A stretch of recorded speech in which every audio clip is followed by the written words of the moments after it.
Vous avez vu juste, vous avez une chance de gagner un scooter. Du côté des 4x4 de luxe, maintenant, Mercedes change complètement le ML. Le ML, vous le savez, c'était un pionnier, mais il avait vieilli face à la concurrence des Porsche Cayenne, Volkswagen Touareg ou BMW X5, Jérôme. Conséquence, nouveau châssis, nouveau design et des ambitions décuplées. Ce 4x4 Mercedes doit plaire avant tout aux États-Unis où il est produit, mais il est très attendu en Europe. Yves Géniès et Jean-Louis Elfero sont allés l'essayer sur la Côte d'Azur.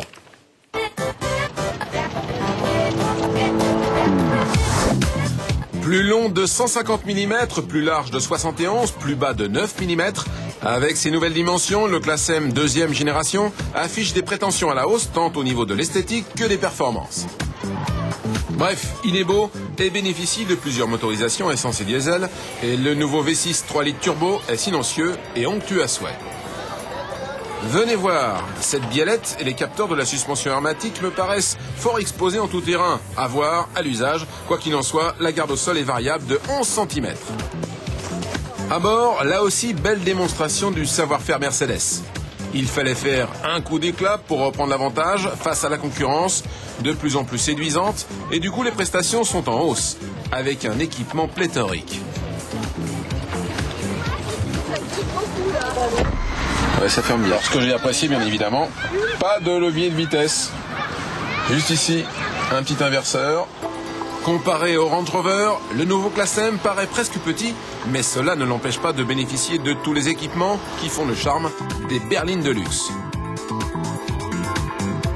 Outre son look d'enfer, le ML se présente comme un surdoué. Bien installé aux commandes, la vie à bord y est agréable, l'ergonomie est presque parfaite, tout est fonctionnel. Sans aucun doute, le ML incite au plaisir de la conduite. Avec sa coque autoporteuse, ses 4 roues indépendantes, le Mercedes est facile, que ce soit sur autoroute ou sur départementale. Mais qu'en est-il de ses prestations en tout terrain ? En fait, Mercedes est parti du principe que très peu de propriétaires de ML avaient le goût de l'aventure. Du coup, il peut devenir un baroudeur, mais seulement en option. Une solution radicale, mais pourquoi pas ? C'est donc une histoire d'options et de bons de commande. Dans ce cas-là, vous pouvez bénéficier d'un arsenal de dispositifs pour le transformer en vrai franchisseur. Hauteur réglable, blocage de différentiel, intercom, bref. Avec cette kyrielle d'options, on ne voit pas ce qui pourrait freiner la progression du ML, qui sans aucun conteste est nettement plus performant que l'ancienne version.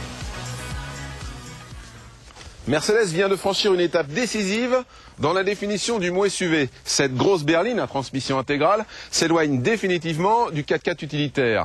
Avec ses lignes plus affinées, son confort, son luxe, son raffinement.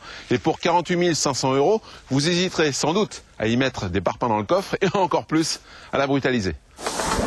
Au final, la facture est salée. Mais il est vrai, le ML a gagné un look et des performances. Le CX est passé de 0,39 à 0,34, sa silhouette s'est affinée et les ambitions sont claires. Rivaliser avec la concurrence en proposant un équipement pléthorique.